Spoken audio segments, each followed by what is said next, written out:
ಮಂಗಳದೊಂದಿಗೆ ಆರಂಭ ಮಾಡೋಣ. ನಾರಾಯಣ ಪರೋ ವ್ಯಕ್ತಾತ್ ಅಂಡಮವ್ಯಕ್ತ ಸಂಭವಂ ಅಂಡಸ್ಯಾಂತಿ ಸ್ವಿಮೇ ಲೋಕಾಃ ಸಪ್ತದ್ವೀಪಾ ಚ ಮೇದಿನಿ. ಕಳೆದ ಚರ್ಚಾ ಭಾಗ ಎಲ್ಲಿವರೆಗೂ ಬಂದಿತ್ತು ಮೇಡಮ್? ತುಲ್ಯತ್ವಾತ್ ವಿದುಷಃ.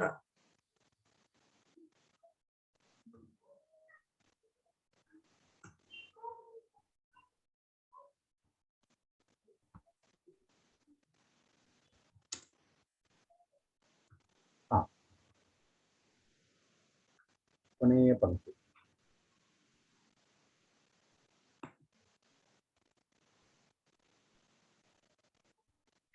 ತುಲ್ಯತ್ವಾತ್ ವಿದುಷಃ ತತ್ವವಿತ್ನ ಅಹಂ ಕರೋಮಿ ಇತಿ ಮನ್ಯತೆ. ಅಲ್ಲಿಂದ ಶುರು.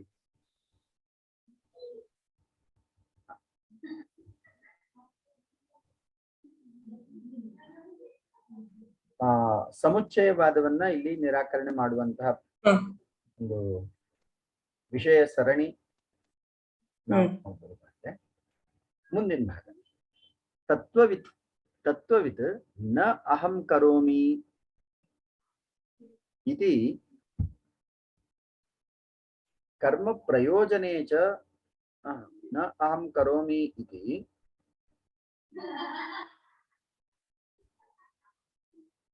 ನ ಅಹಂ ಕರೋಮಿ ಇತಿ ಮನ್ಯತೆ ನ ಚ ತತ್ಫಲಂ ಅಭಿಸಂಧತ್ತೆ.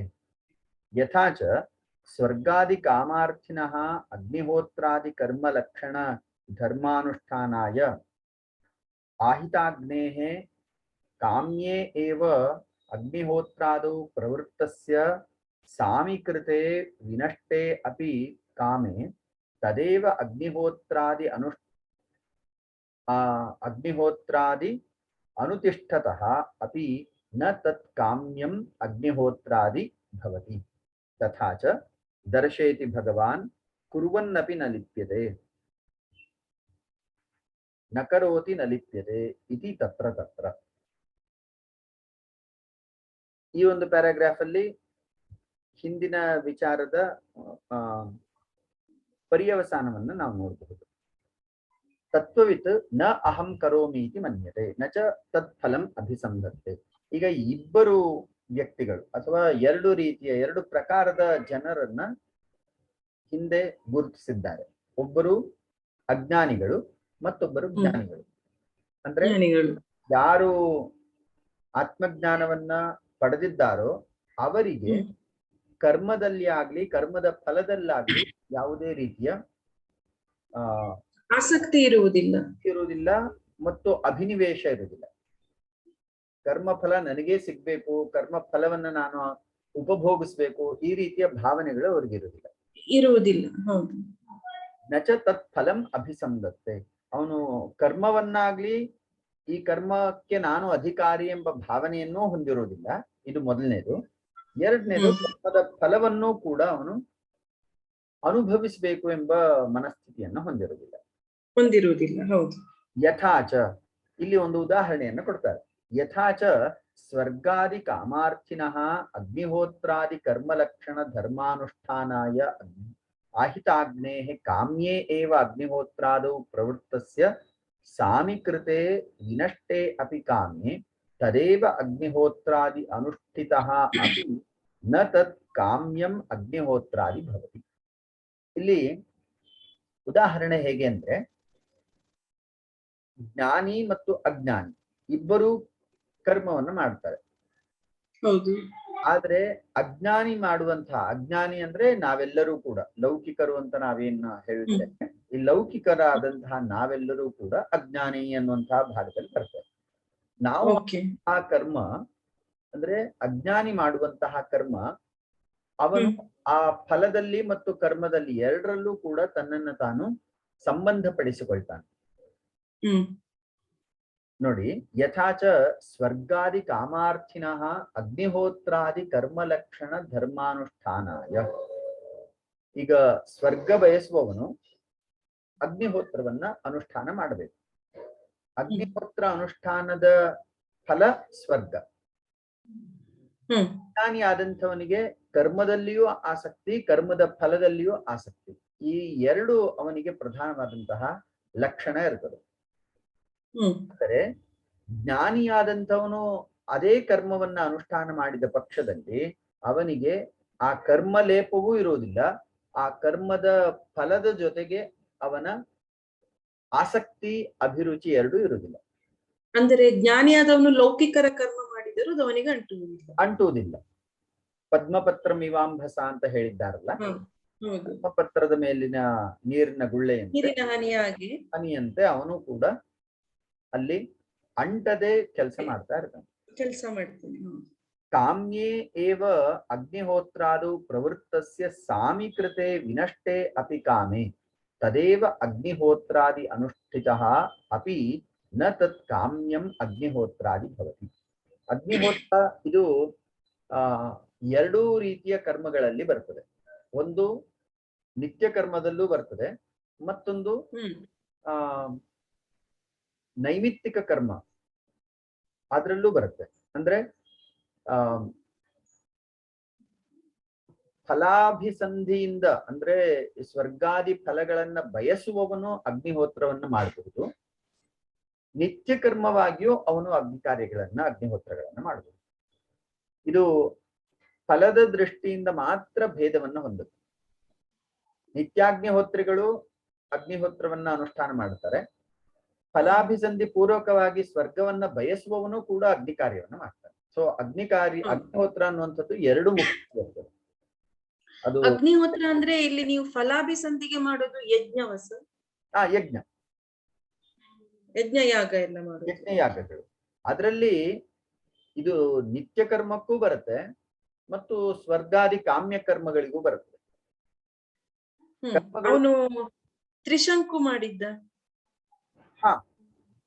ತ್ರಿಶಂಕುವಿನ ಉದಾಹರಣೆ ಇದರಲ್ಲಿ ಸ್ವರ್ಗಾದಿ ಫಲಗಳನ್ನ ಮನಸ್ಸಿನಲ್ಲಿ ಇಟ್ಕೊಂಡು ಮಾಡಿದ್ರೆ ಅದನ್ನ ಕಾಮ್ಯ ಕರ್ಮ ಎಂಬುದಾಗಿ ಕರೀತಾರೆ.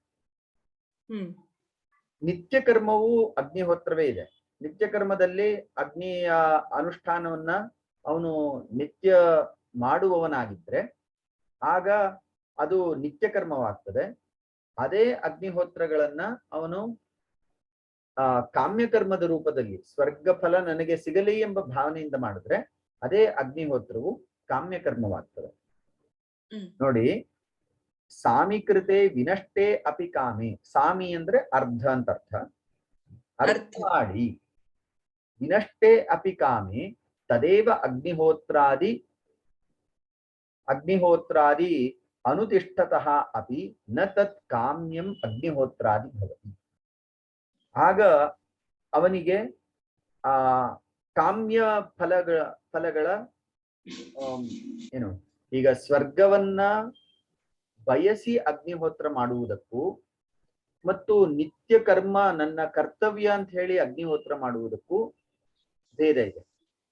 ಈ ಎರಡೂ ಪ್ರಕಾರದ ವ್ಯಕ್ತಿಗಳು ಅಂದ್ರೆ ನಿತ್ಯ ಕರ್ಮವಾಗಿ ಅಗ್ನಿಹೋತ್ರ ಮಾಡುವವರು ಮತ್ತು ಕಾಮ್ಯ ಕರ್ಮವಾಗಿ ಅಗ್ನಿಹೋತ್ರ ಮಾಡುವವರು, ಈ ಎರಡೂ ಪ್ರಕಾರದ ಜನರು ಇಲ್ಲಿ ಅಜ್ಞಾನಿಗಳು ಅಂತ ಕರೆಸ್ಕೊಳ್ಪಡ್ತಾರೆ.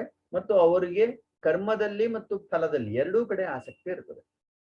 ಸಾಮೀಕೃತೆ ಅಂದ್ರೆ ಅರ್ಥ ಅಂತ ಹೇಳಿದ್ರು. ಅರ್ಧ ಮಾಡಿ, ಅರ್ಧ ಭಾಗ, ಹಾಫ್. ವಿನಷ್ಟೇ ಅಪಿ ಕಾಮೆ ತದೇವ ಅಗ್ನಿಹೋತ್ರಾದಿ ಅನುತಿಷ್ಠತಃ ನ ತತ್ ಕಾಮ್ಯಂ ಅಗ್ನಿಹೋತ್ರಾದಿ ಭವತಿ.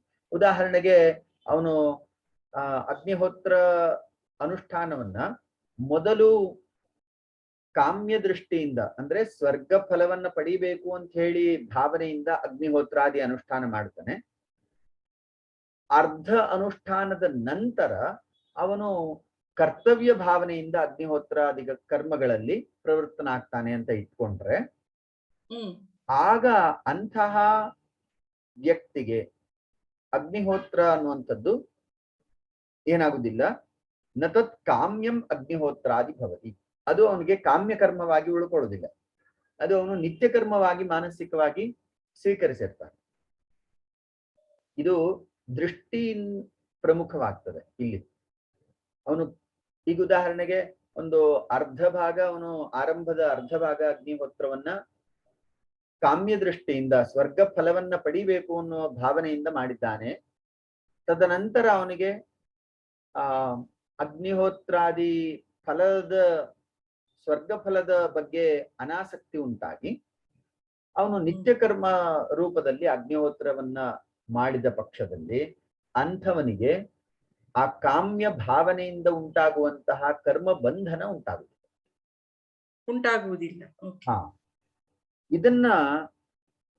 ಇದಕ್ಕೆ ಪೂರಕವಾಗಿ ಅನೇಕ ದೃಷ್ಟಾಂತಗಳನ್ನ ಅಥವಾ ಉಲ್ಲೇಖಗಳನ್ನ ಕೊಡ್ತಾ ಇದ್ದಾರೆ. ವಿನಷ್ಟೇಪಿ ಅಂದ್ರೆ ಏನ್ ಸರ್? ಮೇಡಮ್, ವಿನಷ್ಟೇಪಿ ಅಂದ್ರೆ ವಿನಷ್ಟೇ ಅಪಿ ಸಾಮೀಕೃತೆ ವಿನಷ್ಟೇ ಅಪಿ ಕಾಮೆ. ಕಾಮ ಅಂದ್ರೆ ಅವನ ಮನಸ್ಸಿನಲ್ಲಿ ಇದ್ದಂತಹ ಇಚ್ಛೆ ಯಾವುದು? ಸ್ವರ್ಗವನ್ನ ಪಡಿಬೇಕು ಅನ್ನುವಂತಹ ಇಚ್ಛೆ. ಆ ಇಚ್ಛೆ ಅವನಲ್ಲಿ ನಾಶವಾದ್ರೂ ಕೂಡ ವಿನಷ್ಟೇ ಅಪಿ ಕಾಮೆ ತದೇವ ಅಗ್ನಿಹೋತ್ರಾದಿ ಅನುತಿಷ್ಠತಃ ಅಪಿ ನ ತತ್ ಕಾಮ್ಯಂ ಅಗ್ನಿಹೋತ್ರಾದಿ ಭವತಿ. ಈಗ ಮೊದಲ 50% ಅವನು ಕಾಮ್ಯ ದೃಷ್ಟಿಯಿಂದ ಸ್ವರ್ಗ ಪಡಿಬೇಕು ಅನ್ನೋ ಭಾವನೆಯಿಂದ ಮಾಡಿದ್ದಾನೆ. ಅರ್ಧ ಭಾಗದ ನಂತರ ಅವನಲ್ಲಿ ಆ ಕಾಮ ಭಾವನೆ ಅಂದ್ರೆ ಸ್ವರ್ಗದ ಕಾಮ ಭಾವನೆ ಕಡಿಮೆಯಾಗಿ ಅವನು ತನ್ನ ಕರ್ತವ್ಯ ಬುದ್ಧಿಯಿಂದ ಅಗ್ನಿಹೋತ್ರವನ್ನ ಅನುಷ್ಠಾನ ಮಾಡಿದರೆ ಅಂತಹ ಅಗ್ನಿಹೋತ್ರವು ಅವನಿಗೆ ಕಾಮ್ಯ ಕರ್ಮದ ಫಲರೂಪವಾದಂತಹ ಬಂಧವನ್ನ ಉಂಟು ಮಾಡುವುದಿಲ್ಲ. ಅಂದ್ರೆ ಅವನಲ್ಲಿ ಅರಿವು ಮೂಡ್ತಾ ಹೋಗ್ತದೆ. ಅವನಿಗೆ ಕಾಮ್ಯ ಕರ್ಮಗಳ ಬಗ್ಗೆ ಇರುವಂತಹ ಆಸಕ್ತಿ ಕಡಿಮೆ ಆಗ್ತಾ ಹೋಗ್ತದೆ. ಅಂದ್ರೆ ನಾನು ಬಯಕೆ ಫಲವನ್ನು ಅಪೇಕ್ಷಿಸಿ ಮಾಡುವ ಕರ್ಮಗಳ ಹತ್ರ ಅವನ ವಿಮುಖನಾಗ್ತಾನೆ. ಫೈನ್. ಈ ಅಜ್ಞಾನ ಮತ್ತು ಜ್ಞಾನ ಈ ಎರಡರ ಮಧ್ಯೆ ಇರುವಂತಹ ಪ್ರಧಾನ ಭೇದವೇ ಆಸಕ್ತಿ, ಅಂಟಿಕೊಳ್ಳುವುದು. ಕರ್ಮಕ್ಕೆ ಮತ್ತು ಕರ್ಮ ಫಲಕ್ಕೆ ಅಂಟಿಕೊಳ್ಳುವಂಥದ್ದು ಅಜ್ಞಾನಿಗಳ ಲಕ್ಷಣ. ಈ ಎರಡರಿಂದ ಅಂಟಿಕೊಳ್ಳದೆ ಅವನು ನಿರಾಸಕ್ತಿ ಅನ್ನೋ ಶಬ್ದಕ್ಕೆ ಕನ್ನಡದಲ್ಲಿ ಬೇರೆ ಅರ್ಥ ಬರ್ತದೆ. ಅವನು ಸಹಜವಾಗಿ ತನ್ನ ಕಾರ್ಯದಲ್ಲಿ ಪ್ರವರ್ತನಾಗುವಂಥವನು ಜ್ಞಾನಿ. ಇದಿಷ್ಟು ಮಾತ್ರ ವ್ಯತ್ಯಾಸ ಅಂತ ಇಲ್ಲಿ ಉಲ್ಲೇಖ ಮಾಡ್ತಾ ಇದ್ದಾರೆ. ಕುರ್ವನ್ನಪಿ ನ ಲಿಪ್ಯತೆ ನ ಕರೋತಿ ನ ಲಿಪ್ಯತೆ ಇತಿ ತತ್ರ ಅಂಥವನು, ಹಿಂದೆನೋ ಚರ್ಚೆ ಬಂತು, ಮುಕ್ತ ಇಶುವತ್ ಅನ್ನುವಂತಹ ಚರ್ಚೆಯನ್ನು ನಾವು ತೆಗೆದುಕೊಂಡಿದ್ವಿ. ಅಂದ್ರೆ ಅವನು ತನ್ನ ಜ್ಞಾನೋತ್ಪತ್ತಿಯ ನಂತರದ ಕಾಲದ ಕರ್ಮಗಳು ಅವನನ್ನ ಬಂಧಿಸುವುದಿಲ್ಲ. ಯಾಕಂದ್ರೆ ಅವನಲ್ಲಿ ಫಲಾಭಿಸಂಧಿ ರಾಹಿತ್ಯ ಇರ್ತದೆ ಮತ್ತು ಯಾವುದೇ ವಿಷಯಗಳ ಬಗ್ಗೆ ಅವನಿಗೆ ಆಸಕ್ತಿ ಇರುವುದಿಲ್ಲ, ಅದರ ಅಂಟುವಿಕೆ ಇರುವುದಿಲ್ಲ. ಆದ್ದರಿಂದ ಕುರುವನ್ನಪಿ ನಲಿಪ್ಯತೆ, ಅವನು ಮಾಡುವಂತಹ ಕೆಲಸಗಳು ಅಥವಾ ಕರ್ಮಗಳು ಅವನನ್ನ ಬಂಧನ ಮಾಡುವುದಿಲ್ಲ. ನಕರೋತಿ ನಲಿಪ್ಯತೆ, ಈ ತರದ ಅನೇಕ ದೃಷ್ಟಾಂತಗಳನ್ನ ನಾವು ನೋಡಬಹುದು ಅಂತ ಇಲ್ಲಿ ಭಾಷ್ಯಕಾರರು ಬರೀತಾರೆ.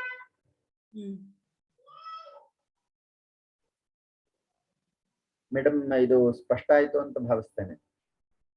ಹೌದು. ಅಂದ್ರೆ ಭಗವದ್ಗೀತೆಯಲ್ಲಿ ಆ ಸಾಲುಗಳ ಮೂಲಕ ಭಗವಂತ ಹೀಗೆ ಹೇಳಿದಾನೆ ಅಂತ ಭಾಷ್ಯಕಾರರು ಉಲ್ಲೇಖಿಸ್ತಾ ಇದ್ದಾರೆ. ಅಂದ್ರೆ ಉದಾಹರಣೆಗೆ ಈಗ ಒಂದು ವೃದ್ಧರನ್ನು ಆಸ್ತಿಯ ಮೇಲೆ ಆಸೆಗೆ ಸೇವೆ ಮಾಡ್ತಾ ಹೋಗಿ ಕ್ರಮೇಣ ಆಸ್ತಿಯ ಮೇಲಿನ ಆಸೆ ಅವನಿಗೆ ತ್ಯಜಿಸಿ ಹೋಗಿ ಅವರನ್ನು ನೋಡಿಕೊಳ್ಳುವುದು ತನ್ನ ಕರ್ತವ್ಯ ಅಂತ ಹೋದಾಗ ಅವನಿಗೆ ಆ ಫಲ ಜಾಸ್ತಿ ಸಿಗತ್ತೆ, ಪುಣ್ಯ ಫಲ ಅಂತ. ಅದರಿಂದ ಅದರಿಂದ ಉಂಟಾಗುವ ಒಂದು ವಿರಕ್ತಿಯಿಂದ ಉಂಟಾಗುವ ಒಂದು ಪುಣ್ಯ ಸಿಗೋದು ಆವಾಗ ಅಂತ ಅಂದ್ರೆ ಅರಿವು ಮೂಡೋದು ಅಂತ ಹೇಳೋದು. ಅಂದ್ರೆ ಮೊದಲು ಅವನು ಮಾಡುವ ಒಂದು ಆಸೆಯಿಂದ ಮಾಡುವಾಗ ಸಿಗುವ ಫಲವೇ ಬೇರೆ, ಆ ನಂತರ ಅವನ ಕರ್ತವ್ಯದಲ್ಲಿ ಮಾಡುವಾಗ ಉಂಟಾಗುವ ಇದೇ ಬೇರೆ ಅಂತ. ಲೌಕಿಕ ಉದಾಹರಣೆ ಸರಿಯಾಗಿದೆ, ಅಲ್ಲಿ ನೀವು ಅನ್ವಯ ಮಾಡಿದ್ದು ಸರಿಯಾಗಿದೆ. ಅವನಿಗೆ ಅಂದ್ರೆ ತನ್ನ ಕರ್ತವ್ಯ ಇದು ಅಂತ ಮಾಡುವಂಥವನಿಗೆ ಸಿಗುವಂತಹ ಫಲ ಅಧಿಕವಾಗುತ್ತೆ. ಅದೇ ತರನೇ ಅಂದ್ರೆ ಯಜ್ಞ ಯಾಗಾದಿಗಳನ್ನ ಅವನು ಕಾಮ್ಯದ ದೃಷ್ಟಿಯಿಂದ ಮಾಡುವಾಗ ಅವನಿಗೆ ಆ ಕರ್ಮ ಫಲದ ಬಂಧದಿಂದ ಕೂಡಿದ ಫಲ ಇರುತ್ತೆ, ಅದು ಅಪೂರ್ಣವಾಗಿರುತ್ತೆ. ಸತ್ಯಂ.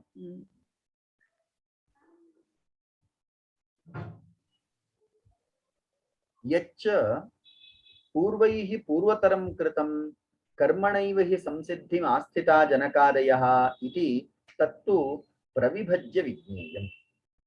ಇದು ಆಗ್ಲಿಲ್ಲ ಸರ್. ಇದು ತತ್ತು ಪ್ರವಿಭಜ್ಯ ವಿಜ್ಞೇಯಂ. ತತ್ ಕಥಂ?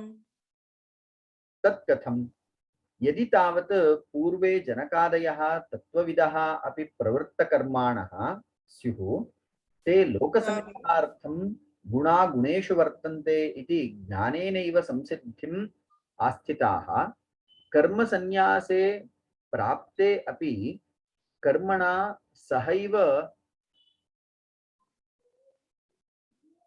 ಸಂಸಿದ್ಧಿಂ. ಲೈನು ಸ್ವಲ್ಪ ಹೆಚ್ಚು ಕಡಿಮೆ ಆಯ್ತು. ಸಂಸಿದ್ಧಿಂ ಸಂಸಿದ್ಧಿಂ ಆಸ್ಥಿತಾ ನ ಕರ್ಮ ಸನ್ಯಾಸಂ ಕೃತವಂತಃ ಇತ್ಯರ್ಥಃ. ಅಥ ನ ತೇ ತತ್ವವಿದಃ ಈಶ್ವರ ಸಮರ್ಪಿತೇನ ಕರ್ಮಣ ಸಾಧನಭೂತೇನ ಸಂಸಿದ್ಧಿಂ ಸತ್ವಶುದ್ಧಿಂ ಜ್ಞಾನೋತ್ಪತ್ತಿ ಲಕ್ಷಣಾಂ ವಾ ಸಂಸಿದ್ಧಿಂ ಆಸ್ಥಿತಾಃ ಜನಕಾದಯಃ ಇತಿ ವ್ಯಾಖ್ಯೇಯಂ. ಏತಂ ಏವ ಅರ್ಥಂ ವಕ್ಷಯತಿ ಭಗವಾನ್ ಸತ್ವಶುದ್ಧಯೇ ಕರ್ಮ ಕುರ್ವಂತಿ ಇತಿ ಸ್ವಕರ್ಮಣಾ ತಮಭ್ಯರ್ಚ್ಯ ಸಿದ್ಧಿಂ ವಿಂದತಿ ಮಾನವಃ ಇತ್ಯುಕ್ತ್ವಾ ಸಿದ್ಧಿಂ ಪ್ರಾಪ್ತಸ್ಯ ಪುನಃ ಜ್ಞಾನನಿಷ್ಠಾಂ ವಕ್ಷ್ಯತಿ ಸಿದ್ಧಿಂ ಪ್ರಾಪ್ತೋ ಯಥಾ ಬ್ರಹ್ಮ ಇತ್ಯಾದಿನ. ಇಲ್ಲಿ ಸೂಕ್ಷ್ಮವಾದಂತಹ ಭೇದವನ್ನ ಹೇಳ್ತಾ ಇದ್ದಾರೆ. ಈಗ ಇಲ್ಲೊಂದು 2 ವಾಕ್ಯಗಳನ್ನು ಉಲ್ಲೇಖ ಮಾಡ್ತಾ ಇದ್ದಾರೆ. ಪೂರ್ವೈಃ ಪೂರ್ವತರಂ ಕೃತಂ ಕರ್ಮಣೈವ ಹಿ ಸಂಸಿದ್ಧಿಂ ಆಸ್ಥಿತಾಃ ಜನಕಾದಯಃ. ಜ್ಞಾನವನ್ನ ಪಡೆದಂತಹ ಜ್ಞಾನಿಯು ಕರ್ಮದಲ್ಲಿ ಪ್ರವೃತ್ತನಾಗ್ತಾನೆ. ಅಲ್ಲಿ ಭಗವದ್ಗೀತೆಯಲ್ಲೂ ಉಲ್ಲೇಖ ಬರ್ತದೆ.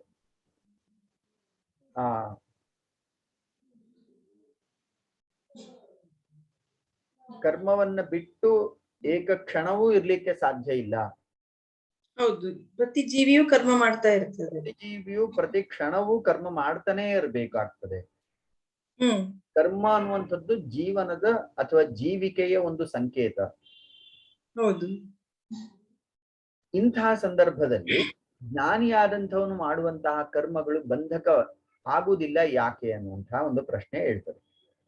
ಅದಕ್ಕೆ ಈ ಹಿಂದೆ ಉತ್ತರ ಕೊಟ್ಟಿದ್ದಾರೆ. ಜ್ಞಾನಿಯಾದಂಥವನು ಕರ್ಮ ಲೇಪವನ್ನ ಹೊಂದಿರೋದಿಲ್ಲ, ಕರ್ಮದ ಬಗ್ಗೆ ಆಸಕ್ತಿಯನ್ನು ಮತ್ತು ಕರ್ಮ ಫಲದ ಬಗ್ಗೆ ಅಭಿನಿವೇಶವನ್ನು ಹೊಂದಿರದ ಕಾರಣಕ್ಕಾಗಿ ಅವನಿಗೆ ಅದು ಬಂಧಕವಾಗುವುದಿಲ್ಲ. ಈ ಮಾತನ್ನ ಹಿಂದೆ ಹೇಳಿದ್ದಾರೆ. ಹೆಚ್ಚ ಪೂರ್ವೈಃ ಪೂರ್ವತರಂಕೃತಂ ಕರ್ಮಣೈವೈಃ ಸಂಸಿದ್ಧಿಂ ಆಸ್ಥಿತಾ ಜನಕಾದಯಃ ಇತಿ ತತ್ತು ವಿಭಜ್ಯ ವಿಜ್ಞೇಯಂ. ಹಾಗಾದ್ರೆ ಈ ವಾಕ್ಯಗಳನ್ನ ಹೇಗೆ ಅರ್ಥ ಮಾಡ್ಕೊಳ್ಬೇಕು? ಯಾವುದು? ಕರ್ಮಣೈವೈಃ ಸಂಸಿದ್ಧಿಂ ಆಸ್ಥಿತಾಃ ಜನಕಾದಯಃ, ಕರ್ಮದಿಂದಲೇ ಸಂಸಿದ್ಧಿಯನ್ನ ಪಡೆದರು ಜನಕಾದಿಗಳು ಅಂತ ಹೇಳಿ ವಾಕ್ಯ ಬರ್ತದೆ. ಭಗವದ್ಗೀತೆಯಲ್ಲೇ ವಾಕ್ಯ ಬರ್ತದೆ. ಹಾಗಾದ್ರೆ ಈ ವಾಕ್ಯಗಳನ್ನ ಹೇಗೆ ಅರ್ಥೈಸ್ಕೊಳ್ಬೇಕು ಅಂದ್ರೆ, ತತ್ ಕಥಂ ಯದಿ ತಾವತ್ ಪೂರ್ವೇ ಜನಕಾದಯಃ ತತ್ವವಿದಃ ಅಪಿ ಪ್ರವೃತ್ತ ಕರ್ಮಾಣಃ ಸ್ಯುಃ ತೇ ಲೋಕಸಂಗ್ರಹಾರ್ಥಂ ಗುಣಾ ಗುಣೇಷು ವರ್ತಂತೆ ಇತಿ ಜ್ಞಾನೇನೈವ ಸಂಸಿದ್ಧಿಂ ಆಸ್ಥಿತಾಃ ಕರ್ಮ ಸನ್ಯಾಸೇ ಪ್ರಾಪ್ತೆ ಅಪಿ ಕರ್ಮಣಾ ಸಹ ಏವ ಸಂಸಿದ್ಧಿಂ ಆಸ್ಥಿತಾಃ ಕರ್ಮ ಸನ್ಯಾಸಂ ಕೃತವಂತಃ ಇತ್ಯರ್ಥ. ಈಗ 2 ವಿಚಾರ ಇದೆ. ಒಂದು ಅಂದ್ರೆ ತತ್ತು ಪ್ರವಿಜ್ಯ ವಿಜ್ಞೇಯಂ ಅಂದ್ರೆ ಪ್ರವಿಜ್ಯ ವಿಜ್ಞೇಯಂ. ಪ್ರವಿಜ್ಯ ವಿಜ್ಞೇಯಂ ಅಂದ್ರೆ ಅದನ್ನ ಬಿಡಿಸಿ ನಾವು ತಿಳ್ಕೊಳ್ಬೇಕು. ಇದನ್ನೀಗ ಬಿಡಿಸಿ ತಿಳಿದುಕೊಳ್ಳೋಣ ಅಂತ. ಅದು ಏನು ಅಂತ ತತ್ಕಥಂ ಅಂತ. ತತ್ಕಥಂ ಯಾವ್ದನ್ನ ಹೇಗೆ ಬಿಡಿಸಿ ತಿಳ್ಕೊಳ್ಬೇಕು? ಈ ಹಿಂದೆ 2 ಉಲ್ಲೇಖವನ್ನ ಮಾಡಿದ್ರು. ಒಂದು ಅಜ್ಞಾನಿಗಳು, 2ನೇದು ಜ್ಞಾನಿಗಳು. ಈ ರೀತಿ 2 ವಿಭಾಗದ 2 ಪ್ರಕಾರದ ಜನರು ಅಂತ ಹೇಳಿದ್ರು. ಈಗ ಹೇಳ್ತಾ ಇದ್ದಾರೆ ಇದು 3ನೇ ಪ್ರಕಾರದ ಜನರು. ಇವರು ಹೇಗಿರ್ತಾರೆ ಅಂದ್ರೆ, ಅಜ್ಞಾನಿಗಳಲ್ಲಿ ಕರ್ಮದ ಬಗ್ಗೆ ಮತ್ತು ಕರ್ಮ ಫಲದ ಬಗ್ಗೆ ಆಸಕ್ತಿ ಇರ್ತದೆ. ಜ್ಞಾನಿಗಳಲ್ಲಿ ಕರ್ಮದ ಬಗ್ಗೆ ಮತ್ತು ಕರ್ಮ ಫಲದ ಬಗ್ಗೆ ಆಸಕ್ತಿ ಇರುವುದಿಲ್ಲ. ಈ ರೀತಿ ಎರಡು ಪ್ರಕಾರದ ಜನರು ಅಂತ ಹೇಳಿದ್ರು. ಇಲ್ಲಿ ಹೇಳ್ತಾ ಇದ್ದಾರೆ ಕರ್ಮಣೈವ ಹಿ ಸಂಸಿದ್ಧಿ ಆಸ್ಥಿತಾಹ ಜನಕಾದಯ. ಜನಕ ಮುಂತಾದಂಥವ್ರು ತತ್ ಕಥಂ ಅಂತ ಹೇಳಿದಾಗ ಯದಿ ತಾವತ್ ಪೂರ್ವೇ ಜನಕಾದಯ ತತ್ವವಿದಃ ಅಪಿ ಪ್ರವೃತ್ತ ಕರ್ಮಾಣಃ ಸ್ಯುಃ ತೇ ಲೋಕಸಂಗ್ರಹಾರ್ಥಂ ಗುಣೇಶು ವರ್ತಂತೆ ಇತಿ ಜ್ಞಾನೇನ ಏವ ಸಂಸಿದ್ಧಿಮಾಸ್ಥಿತಾಃ ಕರ್ಮ ಸನ್ಯಾಸೆ ಪ್ರಾಪ್ತೆ ಕರ್ಮಣ ಸಹ ಏವ ಸಂಸಿದ್ಧಿಮಾಸ್ಥಿತಾಃ ನ ಕರ್ಮ ಸನ್ಯಾಸಂ ಕೃತವಂತಹ ಇತ್ಯರ್ಥ. ಜ್ಞಾನಿಯಾದಂಥವನು ಅಥವಾ ಸನ್ಯಾಸಿಯಾದಂಥವನಿಗೆ ಕರ್ಮದ ಯಾವುದೇ ಬಂಧನ ಇರುವುದಿಲ್ಲ. ಉದಾಹರಣೆಗೆ ಸನ್ಯಾಸ ದೀಕ್ಷೆಯನ್ನ ಕೊಡ್ತಾರೆ. ಸನ್ಯಾಸ ದೀಕ್ಷೆಯನ್ನ ಕೊಟ್ಟ ನಂತರ ಅವನಿಗೆ ಈ ಕರ್ಮ ಮಾಡಬೇಕು ಅನ್ನುವಂತಹ ವಿಧಾನ ಹೇಳುವುದಿಲ್ಲ. ಅವನು ಸರ್ವಕರ್ಮ ಸನ್ಯಾಸವನ್ನ ಮಾಡಿ ತದನಂತರ ಅವನು ಸನ್ಯಾಸ ದೀಕ್ಷೆಯನ್ನು ತೆಗೆದುಕೊಳ್ತಾನೆ. ಶ್ರಾದ್ದ ಮಾಡಿ ಸನ್ಯಾಸ ದೀಕ್ಷೆ ತಗೊಳ್ತಾರೆ ಮೇಡಮ್. ಅವರ ಶ್ರಾದ್ದ ಮಾಡಿಕೊಂಡ್ಮೇಲೆ ಸನ್ಯಾಸ ದೀಕ್ಷೆ ತಗೊಳ್ತಾರೆ. ಪೂರ್ವ ಜೀವನ ಸರ್ವವೂ ಕೂಡ ನನ್ನದು ಮುಗಿಯಿತು, ನಾನು ಈಗ ಹೊಸ ಏನು ನಿವೃತ್ತ ಜೀವನಕ್ಕೆ ಪ್ರವೃತ್ತನಾಗ್ತಾ ಇದ್ದೇನೆ ಈ ಭಾವನೆಯಿಂದ, ಆದ್ರಿಂದಲೇ ಅವ್ರ ಹೆಸರನ್ನು ಬದಲಾಯಿಸ್ತಾರೆ. ಹೌದು. ಸಾಮಾನ್ಯವಾಗಿ ನಮ್ಮ ಹೆಸರಿಗೂ ನಮಗೂ ಸ್ವಲ್ಪ ಅಲ್ಲ ಹೆಚ್ಚಾಗಿಯೇ ಒಂದು ರೀತಿಯ ಒಂದು ಭಾವನೆ ಜೋಡಿಸ್ಕೊಂಡಿರ್ತದೆ. ಅದನ್ನು ಬಿಟ್ಟು ಅವರು ಮೇಲೇರ್ಬೇಕು ಅನ್ನೋ ಕಾರಣಕ್ಕಾಗಿ ಅವ್ರಿಗೆ ಹೊಸ ಹೆಸರನ್ನೇ ಕೊಡ್ಲಾಗ್ತದೆ. ಅಂತ ಸನ್ಯಾಸವನ್ನ ಪಡೆದ ನಂತರ ಅವರಿಗೆ ಯಾವುದೇ ಕರ್ಮದ ವಿಧಾನ ಇಲ್ಲ. ಇಲ್ಲಿ ಆ ಚರ್ಚೆಯನ್ನು ತೆಗೆದುಕೊಳ್ತಾರೆ. ಜನಕಾದಿಗಳು ಕರ್ಮಗಳನ್ನ ಮಾಡಿದರು, ಆದ್ರೆ ಕರ್ಮ ಫಲದ ಸಂಯೋಗ ಇಲ್ಲದೆ, ಕರ್ಮ ಫಲದ ಅಭಿನಿವೇಶ ಇಲ್ಲದೆ ಅವರು ಕರ್ಮಗಳನ್ನ ಮಾಡಿದರು. ಸೊ ಈಗ ಮೂರು ಪ್ರಕಾರದ ಜನರು ಆಗ್ತಾರೆ. ಮೊದಲು ಅಜ್ಞಾನಿಗಳು, ಮೂರನೆಯದು ಜ್ಞಾನಿಗಳು. ಈ ಎರಡರ ಮಧ್ಯೆ ಇರುವಂಥವ್ರು, ಇವರು ಕರ್ಮ ಮಾರ್ಗದಲ್ಲಿದ್ರೂ ಕೂಡ ಕರ್ಮ ಫಲದ ಸಂಘವನ್ನ ಬಿಟ್ಟು ಅವರು ಕೆಲಸ ಮಾಡ್ತಾ ಇರ್ತಾರೆ. ಅವರು ಜ್ಞಾನಿಗಳು, ಅವರು ಜ್ಞಾನ ಹೊಂದಿದ್ದಾರೆ. ಅವರಿಗೆ ಹೇಗೆ ಅಂತ ಕೇಳಿದ್ರೆ ಅವರು ಸಂಸಿದ್ಧಿ ಮಾಸ್ಥಿತಾಹ. ಅಲ್ಲಿ ಮುಂದೆ ಸಂಸಿದ್ಧಿ ಶಬ್ದಕ್ಕೆ ಚಿತ್ತಶುದ್ಧಿ ಅಂತ ಕರೀತಾರೆ. ಚಿತ್ತಶುದ್ಧಿಯನ್ನ ಅವರು ಪಡ್ಕೊಳ್ತಾರೆ. ಚಿತ್ತಶುದ್ಧಿಯನ್ನ ಪಡೆದು ಒಂದು ಹಂತದ ನಂತರ ಅವರಿಗೆ ಜ್ಞಾನೋತ್ಪತ್ತಿ ಉಂಟಾಗ್ತದೆ. ಹೌದು. ಸೊ ಮೂರು ಪ್ರಕಾರದ ಜನರು. ಮೊದಲನೇದು ಸಂಪೂರ್ಣವಾಗಿ ಕರ್ಮ ಮತ್ತು ಕರ್ಮ ಫಲದಲ್ಲಿ ಆಸಕ್ತಿಯನ್ನು ಇಟ್ಕೊಂಡು ಕರ್ಮದಲ್ಲಿ ಪ್ರವೃತ್ತರಾಗುವವರು. ಎರಡನೇದು ಕರ್ಮದಲ್ಲಿ ಪ್ರವೃತ್ತರಾಗಿರ್ತಾರೆ, ಆದ್ರೆ ಅವರಿಗೆ ಕರ್ಮದಲ್ಲಿ ಆಸಕ್ತಿ ಇರುವುದಿಲ್ಲ. ಇವರು ಅಜ್ಞಾನಿಗಳೇ, ಆದ್ರೆ ಇವರಿಗೆ ಕರ್ಮ ಆಸಕ್ತಿಯನ್ನು ಬಿಟ್ಟ ಪರಿಣಾಮವಾಗಿ ಫಲಾಭಿಸಂಧಿ ರಹಿತವಾಗಿ ಅವರು ಕೆಲಸ ಮಾಡ್ತಾ ಇರ್ತಾರೆ ಮತ್ತು ಕೃಷ್ಣಾರ್ಪಣ ಬುದ್ಧಿಯ ಅವರು ಕೆಲಸ ಮಾಡ್ತಾ ಇರ್ತಾರೆ. ಅಂಥವರಿಗೆ ಚಿತ್ತಶುದ್ಧಿಯಾಗಿ ನಂತರದ ಕಾಲದಲ್ಲಿ ಅವರು ಜ್ಞಾನಿಗಳಾಗ್ತಾರೆ. ಇನ್ನು ಮೂರನೇ ಪ್ರಕಾರದ ಜನರು, ಅವರು ಜ್ಞಾನಿಗಳಾಗಿರುವಂಥವರು, ಅವರು ಕರ್ಮದಲ್ಲಿ ಪ್ರವೃತ್ತರಾದ ಕಾರಣಕ್ಕಾಗಿ ಅವರಿಗೆ ಕರ್ಮ ಬಂಧನ ಇರೋದಿಲ್ಲ. ಯಾಕಂದ್ರೆ ಈಗಾಗ್ಲೇ ಜ್ಞಾನವನ್ನ ಪಡೆದಿದ್ದಾರೆ, ಆ ಕಾರಣಕ್ಕಾಗಿ ಅವರಿಗೆ ಕರ್ಮ ಬಂಧ ಇರುವುದಿಲ್ಲ. ಸೊ ಮಧ್ಯದವರಿಗೆ ಫಲಾಪೇಕ್ಷೆ ಇಲ್ಲದೆ ಇರೋದ್ರಿಂದ ಅವರ ಚಿತ್ತಶುದ್ಧಿಯ ಹಂತದಲ್ಲಿ ಇರ್ತಾರೆ ಅವರು. ಫಲಾಪೇಕ್ಷೆ ಇರುವುದಿಲ್ಲ ಒಂದು. ಎರಡನೇದು ಈಶ್ವರಾರ್ಪಣ ಬುದ್ಧಿಯ ಕರ್ಮ ಮಾಡುವಂಥದ್ದು ಇರ್ತದೆ. ಹೌದು. ಸೊ ಹಾಗಾಗಿ ಚಿತ್ತಶುದ್ಧಿ ಆಗಿರ್ತದೆ ಅವರದ್ದು. ಚಿತ್ತಶುದ್ಧಿ ಆಗ್ತದೆ. ಫಲಾಭಿಸಂಧಿ ರಹಿತವಾಗಿ ಅವರು ನಿಷ್ಕಲ್ಮಶ ಭಾವದಿಂದ ಕರ್ಮ ಮಾಡ್ತಾ ಅವರಿಗೆ ಕಾಲಾಂತರದಲ್ಲಿ ಚಿತ್ತಶುದ್ಧಿ ಆಗ್ತದೆ. ಆಗಿ ಅಲ್ಲಿಂದ ಅವರಿಗೆ ಜ್ಞಾನಿಗಳಾಗ್ತಾರೆ. ಆಮೇಲೆ ಜ್ಞಾನಿಗಳಾದ್ಮೇಲೂ ಕೂಡ ಕರ್ಮ ಮಾಡ್ತಾ ಇದ್ರೆ ಅವ್ರಿಗೆ ಅದೇನು ತಾಗೋದಿಲ್ಲ.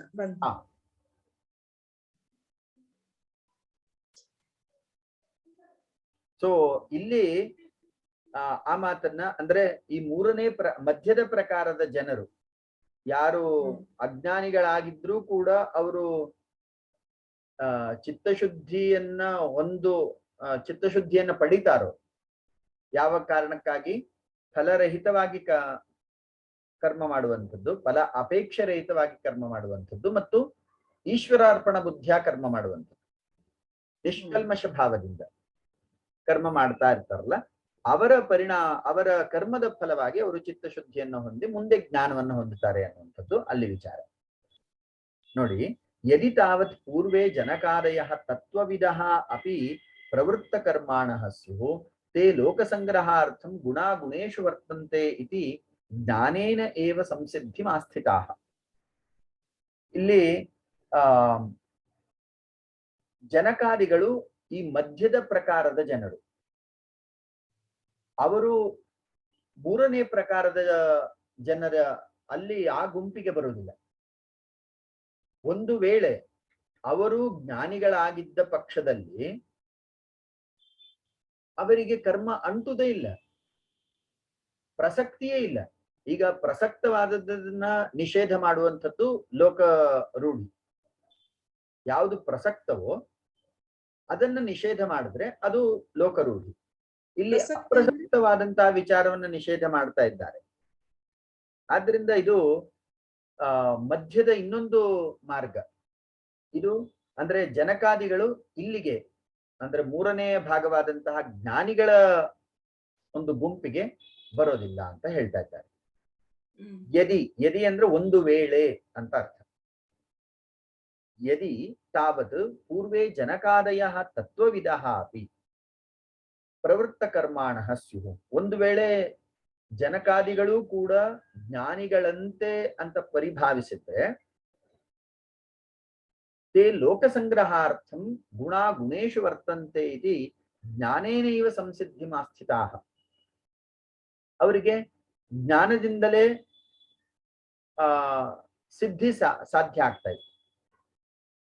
ಆದರೆ ಕರ್ಮ ಸನ್ಯಾಸೆ ಪ್ರಾಪ್ತೆ ಕರ್ಮಣ ಸಹ ಏವ ಸಂಸ್ಥಿತಾಃ ಸಂಸಿದ್ಧಿಮಾಸ್ಥಿತಾಃ ನ ಕರ್ಮ ಸನ್ಯಾಸಂ ಕೃತವಂತಹ ಇತ್ಯರ್ಥ.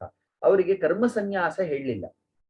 ಯಾಕಂದ್ರೆ ಇದು ಮಧ್ಯ ಮಾರ್ಗ. ಇದು ಈ ಮಧ್ಯ ಮಾರ್ಗವನ್ನೇ, ಜನಕಾದಿಗಳ ಕರ್ಮ ಮಾರ್ಗವನ್ನೇ ಕೃಷ್ಣ ಕೊನೆಗೂ ಬೋಧಿಸ್ತಾನೆ. ಇಲ್ಲಿ ಪ್ರಧಾನವಾದಂತಹ ಶ್ಲೋಕ ಬರ್ತದಲ್ಲ, ಕರ್ಮ ಏನು ಕರ್ಮಣೈವ ಕರ್ಮಣ್ಯೇವ ಅಧಿಕಾರಸ್ತೆ ಮಾ ಫಲೇಷು ಕದಾಚನ. ಇದು ಇಡೀ ಭಗವದ್ಗೀತೆಯ ಸಾರಾಂಶ. ಒಂದು ಕಡೆ ಅಜ್ಞಾನಿಗಳು ಅಂದ್ರೆ ಲೌಕಿಕರು ಕರ್ಮ ಫಲ ಮತ್ತು ಕರ್ಮಕ್ಕೆ ಅಂಟಿಕೊಂಡೇ ಕೆಲಸ ಮಾಡ್ತಾ ಇರ್ತಾರೆ. ಮತ್ತೊಂದು ಕಡೆ ಜ್ಞಾನಿಗಳು, ಚಿತ್ತಶುದ್ಧಿಯನ್ನ ಪಡೆದಂತಹ ಜ್ಞಾನಿಗಳು, ಅವರಿಗೆ ಕರ್ಮ ಅಂಟುವುದೇ ಇಲ್ಲ. ಈ ಎರಡರ ಮಧ್ಯ ಮಾರ್ಗ ಒಂದಿದೆ. ಈ ಮಧ್ಯ ಮಾರ್ಗ ಏನು? ಕರ್ಮ ಫಲವನ್ನ ಬಯಸದೆ ಈಶ್ವರಾರ್ಪಣ ಬುದ್ಧಿಯ ನಿಷ್ಕಲ್ಮಶ ಭಾವದಿಂದ ಕರ್ಮ ಮಾಡುವಂತೆ. ಈ ಮಧ್ಯ ಮಾರ್ಗವನ್ನೇ ಕೃಷ್ಣ ಬೋಧಿಸ್ತಾನೆ. ಕರ್ಮಣೈವ ಹಿ ಸಂಸಿದ್ಧಿಮಾಸ್ಥಿತಾ ಜನಕಾದಯ ಅಂತ ಈ ಮಧ್ಯ ಮಾರ್ಗ ಏನಿದೆಯಲ್ಲ, ಕರ್ಮಣ್ಯೇವಾಧಿಕಾರಸ್ಥೆ ಮಾಫಲೇಶು ಕದಾಚನ ಅಂತ ಅಲ್ಲಿ ಏನು ಹೇಳ್ತಾ ಇದ್ದಾನೆ, ಅದು ಇದು ಅತ್ಯಂತ ಏನು ವಿಚಾರ ಸಮನ್ವಯ ಮಾಡಿಕೊಳ್ಳುವಂತಹ ಅಂಶ. ಇದೇ ವಿಚಾರವನ್ನೇ ಅಲ್ಲಿ ಹೇಳಿದ್ದಾನೆ. ಜ್ಞಾನಿಗಳಾದಂಥವರು ಗುಣೇಶು ವರ್ತಂತೆ ಇತಿ ಜ್ಞಾನೇನೈವ ಸಂಸಿದ್ಧಿಮಾಸ್ಥಿತಾಃ ಕರ್ಮ ಸನ್ಯಾಸೇ ಪ್ರಾಪ್ತೆ ಕರ್ಮಣ ಸಹ ಏವ ಸಂಸಿದ್ಧಿಮಾಸ್ಥಿತಾಃ ನ ಕರ್ಮ ಸನ್ಯಾಸಂ ಕೃತವಂತಹ ಇತ್ಯರ್ಥ. ಕರ್ಮ ಸನ್ಯಾಸ ಯಾರಿಗೆ ಹೇಳಿದ್ದಾರೆ? ಜ್ಞಾನಿಗಳಿಗೆ ಹೇಳಿದ್ದಾರೆ. ಅಂದ್ರೆ ಯಾರು ಸನ್ಯಾಸ ಆಶ್ರಮವನ್ನ ಸ್ವೀಕರಿಸ್ತಾರೆ ಅವರಿಗೆ ಪುನಃ ಯಾವುದೇ ಕರ್ಮದ ವಿಧಾನ ಇಲ್ಲ. ನೀನು ಬೆಳಗ್ಗೆ ಹೇಳ್ಬೇಕು, ಸಂಧ್ಯಾವಂದನೆ ಮಾಡಬೇಕು, ಆ ತರದ್ ಯಾವುದೇ ವಿಧಾನಗಳಿಲ್ಲ ಅವರಿಗೆ. ಜ್ಞಾನ ಯೋಗದಲ್ಲಿ ಹೋಗ್ತಾ ಇರುವವರಿಗೆ, ಜ್ಞಾನ ಮಾರ್ಗದಲ್ಲಿ ಹೋಗುವವರಿಗೆ. ಈ ಮಧ್ಯ ಮಾರ್ಗಿಗಳು ಅಥವಾ ಜನಕಾದಿಗಳ ಈ ಮಧ್ಯ ಮಾರ್ಗ ಏನಿದೆ, ಇದರಲ್ಲಿ ಕರ್ಮಫಲ ಮತ್ತು ಕರ್ಮದ ಅಪೇಕ್ಷೆ ಇರುವುದಿಲ್ಲ. ಬದಲಾಗಿ ಈಶ್ವರಾರ್ಪಣ ಬುದ್ಧಿಯ ನಿಷ್ಕಲ್ಮಶ ಭಾವದಿಂದ ಕರ್ಮ ಮಾಡ್ತಾ ಹೋಗುದು.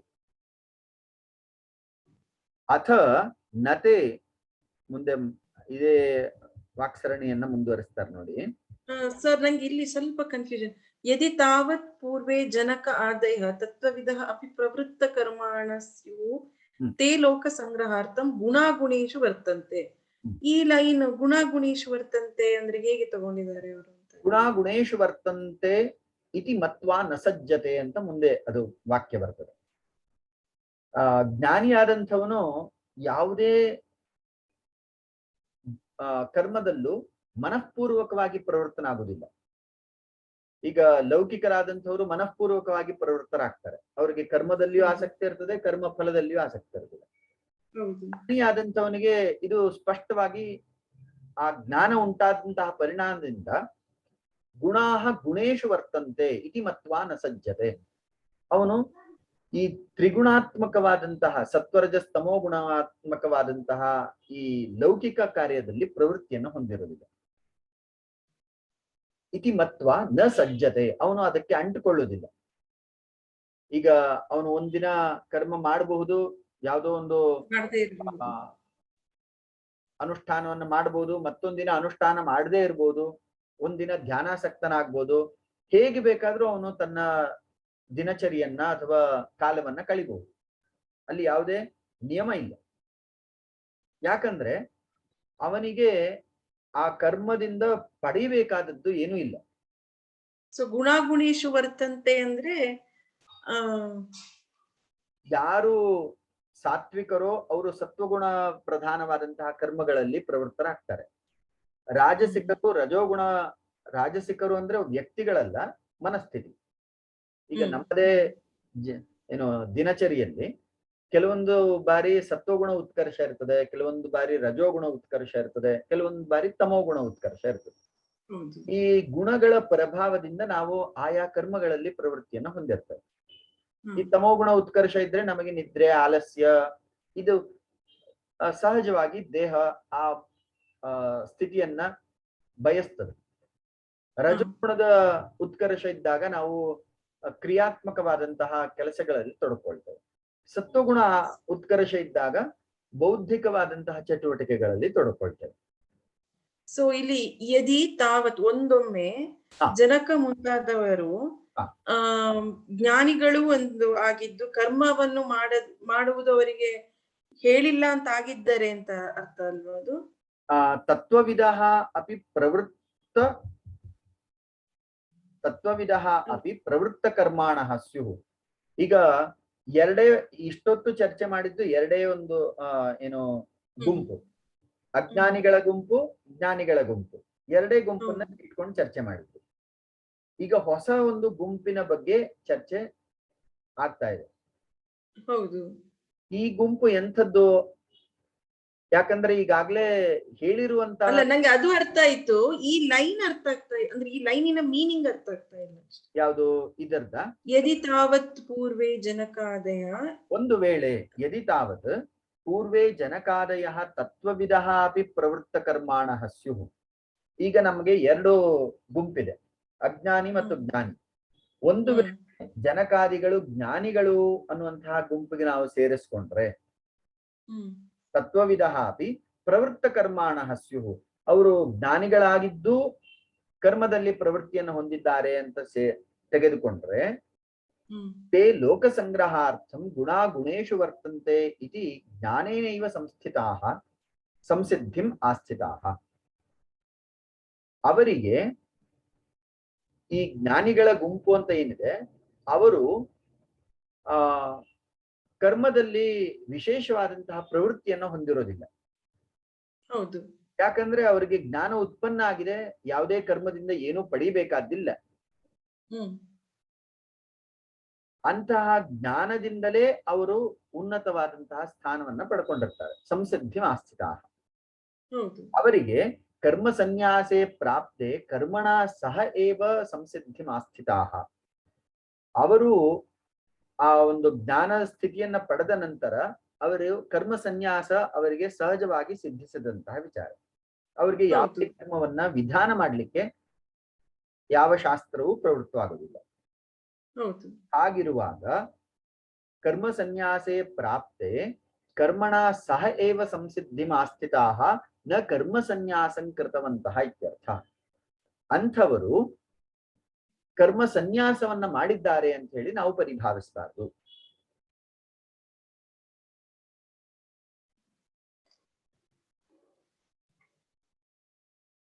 ಕರ್ಮ ಸನ್ಯಾಸ ಅಂದ್ರೆ ಜನಕಾದಿಗಳು, ಅಂದ್ರೆ ಹೇಗೆ ಹೇಳ್ಕೊಳ್ತಾ ಇದ್ದಾರೆ, ಈ ಜನಕಾದಿಗಳು ಒಂದು ವೇಳೆ ಜ್ಞಾನಿಗಳು ಅಂತ ಆಗಿದ್ರೆ, ಜ್ಞಾನ ಮಾರ್ಗದಲ್ಲಿ ಜ್ಞಾನಿಗಳು ಅಂತ ಆಗಿದ್ರೆ, ಅವರು ಜ್ಞಾನಿಗಳಾಗಿದ್ದು ಕರ್ಮವನ್ನು ಮಾಡ್ತಾ ಇದ್ರೆ ಅದಕ್ಕೆ ಅವರು ಅಂಟಿಕೊಂಡಿಲ್ಲ, ಮತ್ತು ಅವರು ಆ ಕರ್ಮವನ್ನು ತ್ಯಾಗ ಮಾಡಿದ್ದಾರೆ ಅಂತ ನಾವು ಅಂದ್ಕೊಳ್ಬೇಕಾಗಿಲ್ಲ ಅಂತ. ಅವರು ಕರ್ಮ ತ್ಯಾಗ ಮಾಡಿದ್ದಾರೆ ಅಂತ ಅನ್ಕೋಬೇಕಾಗಿಲ್ಲ. ಇಲ್ಲಿ ಮಧ್ಯ ಇನ್ನೊಂದು ಮಾರ್ಗ ಇದೆ ಅಂತ ಹೇಳಲಿಕ್ಕೆ ಹೊರಟಿದ್ದಾರೆ ಮುಂದಿನ ಮಾತುಗಳಲ್ಲಿ. ಇಲ್ಲಿಯವರೆಗೆ ನೀವು ಏನು ಹೇಳಿದ್ರು ಅದು ಸರಿ ಇದೆ ಮೇಡಮ್. ಓಕೆ, ಈಗ ಲೋಕ ಸಂಗ್ರಹಾರ್ಥವಾಗಿ ಅವರು ಕರ್ಮ ಮಾಡ್ತಾ ಇರ್ತಾರೆ ಅಂತ ಅರ್ಥ. ಲೋಕ ಸಂಗ್ರಹಾರ್ಥಂ ತೇ ಲೋಕ ಸಂಗ್ರಹಾರ್ಥಂ ಗುಣೇಶು ವರ್ತಂತೆ ಇತಿ ಜ್ಞಾನೇನೈವ ಸಂಸಿದ್ಧಿಮಾಸ್ಥಿತಾಃ. ಅವರಿಗೆ ಹೇಗೆ ಆ ಒಂದು ಸ್ಥಾನ ಸಿಗ್ತದೆ ಅಂದ್ರೆ ಲೋಕ ಸಂಗ್ರಹಾರ್ಥಂ ಅವರು ಕರ್ಮ ಮಾಡ್ತಾ ಇರ್ತಾರೆ. ಗುಣೇಶು ವರ್ತಂತೆ ಅಲ್ಲಿ ಹೇಗೆ ಬಂತು? ಲೋಕ ಸಂಗ್ರಹಾರ್ಥಂ ಗುಣೇಶು ವರ್ತಂತೆ ಅಂದ್ರೆ ಅವ್ರಿಗೆ ಕರ್ಮ ಫಲದ ಬಗ್ಗೆ ಆಸಕ್ತಿ ಇರುವುದಿಲ್ಲ. ಗುಣೇಶು ವರ್ತಂತೆ, ಯಾವ ಗುಣವು ಯಾವ ವ್ಯಕ್ತಿಯಲ್ಲಿ ಯಾವ ಸಂದರ್ಭದಲ್ಲಿ ಉತ್ಕರ್ಷವಾಗಿರ್ತದೋ ಆ ವ್ಯಕ್ತಿಯು ಆ ಕರ್ಮದಲ್ಲಿ ಪ್ರವರ್ತನ ಆಗ್ತಾನೆ. ಈ ರೀತಿ ಗುಣಗಳ ಬಗ್ಗೆ ಅವರು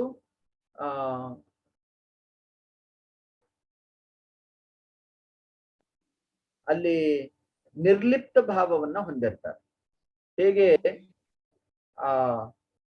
ನೀರಿನ ಬಿಂದು ಗೊತ್ತಾಯ್ತು. ಸೊ ಅವ್ರು ಲೋಕ ಸಂಗ್ರಹಾರ್ಥವಾಗಿ ಕರ್ಮ ಮಾಡ್ತಾ ಇರ್ತಾರೆ. ಹಾಗಾಗಿ ತಮೋ ರಜ ಮತ್ತು ಸಾತ್ವಿಕ ಗುಣಗಳ ಒಂದು ಅವರೊಳಗೆ ಇರೋದಿಲ್ಲ ಅದು.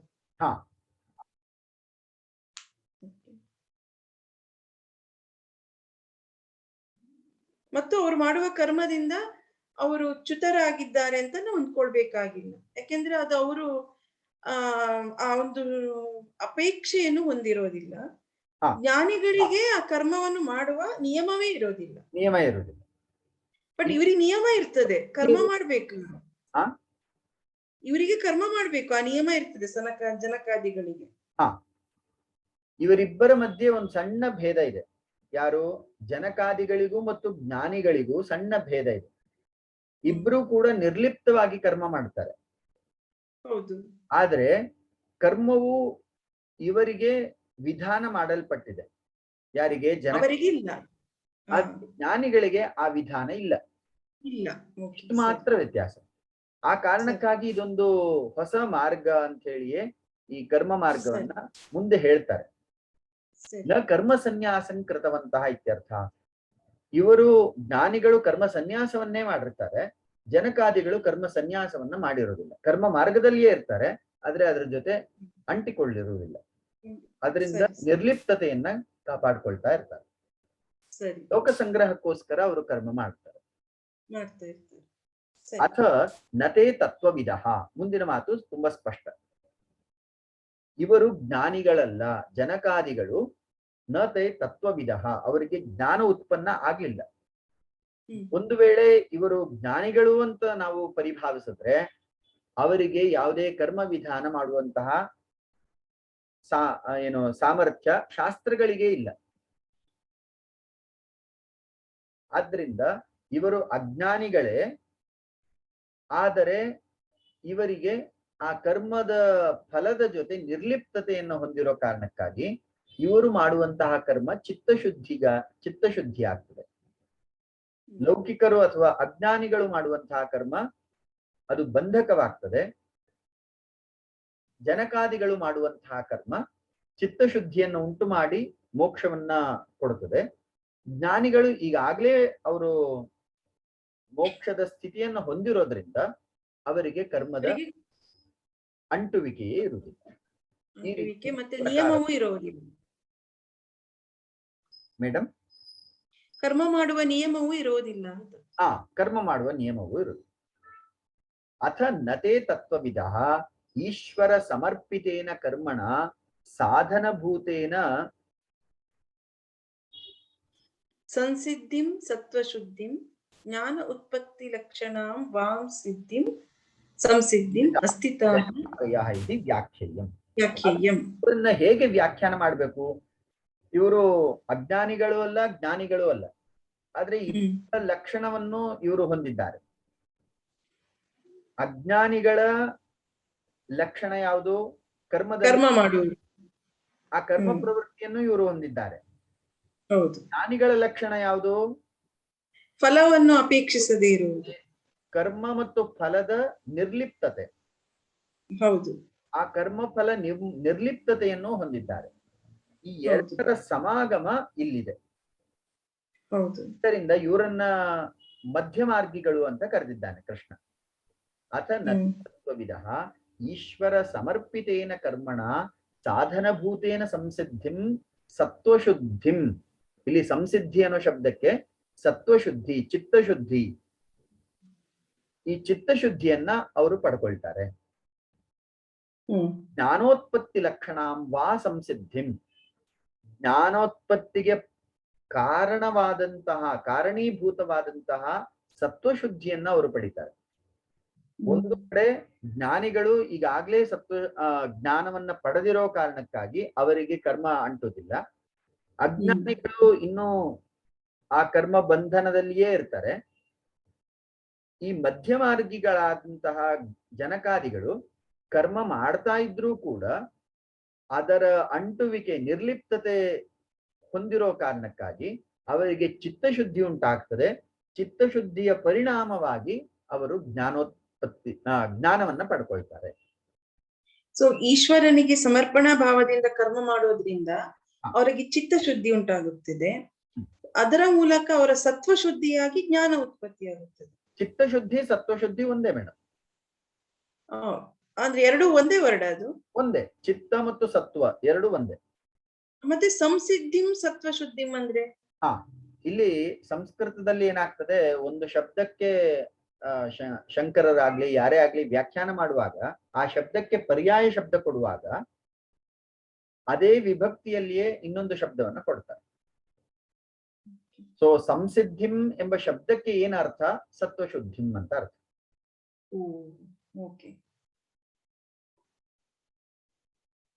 ಎರಡು ಒಂದೇ ಮೀನಿಂಗ್.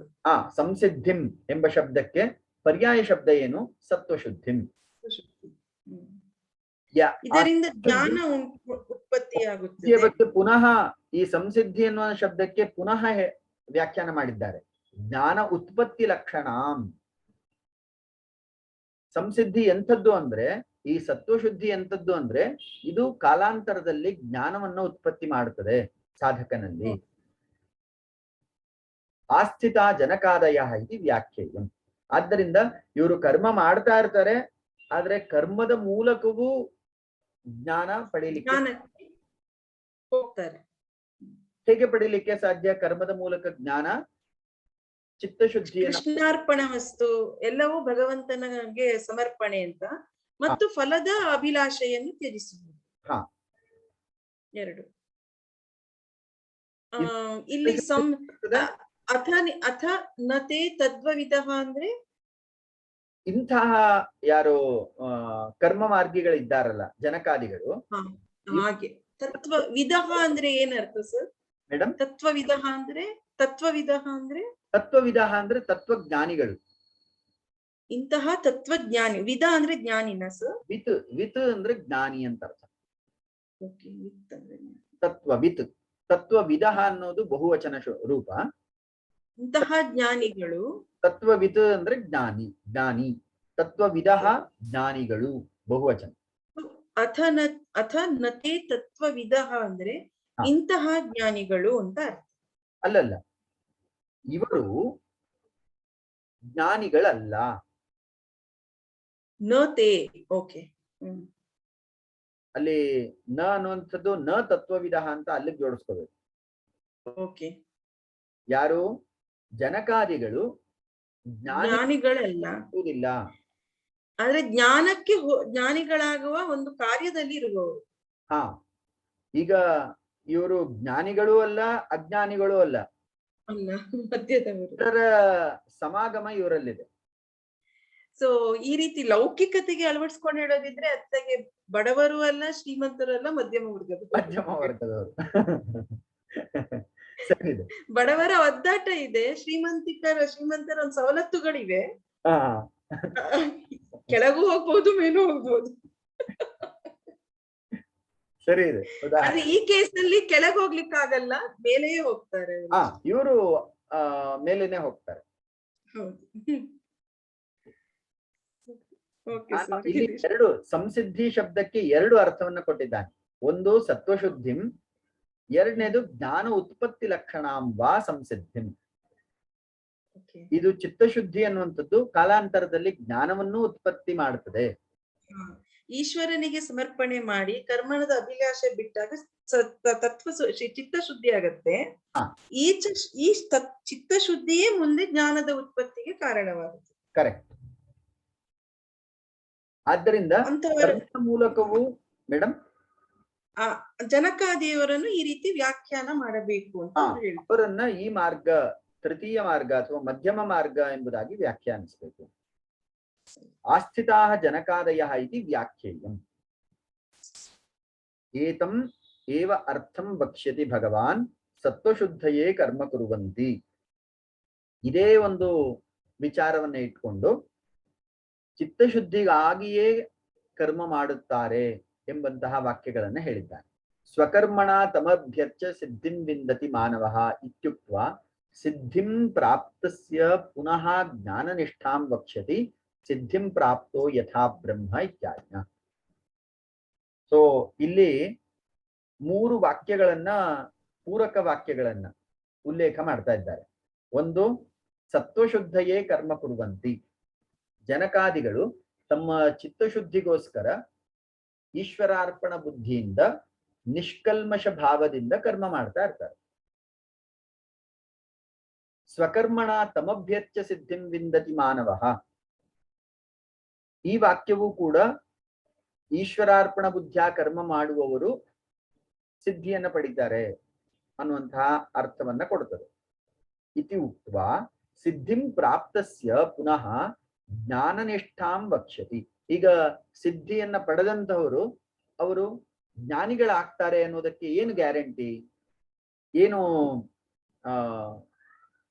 ನಮಗೆ ನಿರ್ಣಯ ಹೇಗೆ ಅಂತ ಕೇಳಿದ್ರೆ ಅದಕ್ಕೆ ಉದಾಹರಣೆ ಸಿದ್ಧಿಂ ಪ್ರಾಪ್ತೋ ಯಥಾ ಬ್ರಹ್ಮ ಇತ್ಯಾದಿನ.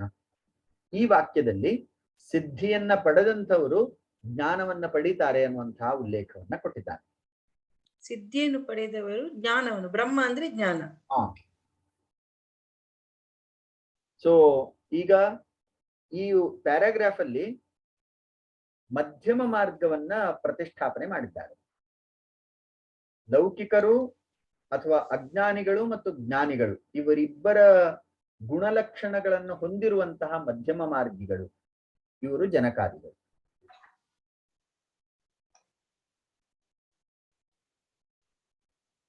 ಸರಿ ಸರ್, ಇಲ್ಲಿಗೆ ನಿಲ್ಲಿಸ್ಕೊಳ್ಳೋಣ ಮೇಡಮ್. ಸರಿ ಸರ್, ಮಂಗಳದೊಂದಿಗೆ ಸಮಾಪನೆ ಮಾಡೋಣ. ನಾರಾಯಣ ಪರೋ ವ್ಯಕ್ತ ಅಂಡಸ್ಯಾಂತಸ್ವಿಮೇ ಲೋಕಾಃ ಸಪ್ತದ್ವೀಪಾ ಚ ಮೇದಿನಿ. ಧನ್ಯವಾದ. ಧನ್ಯವಾದ ಸರ್.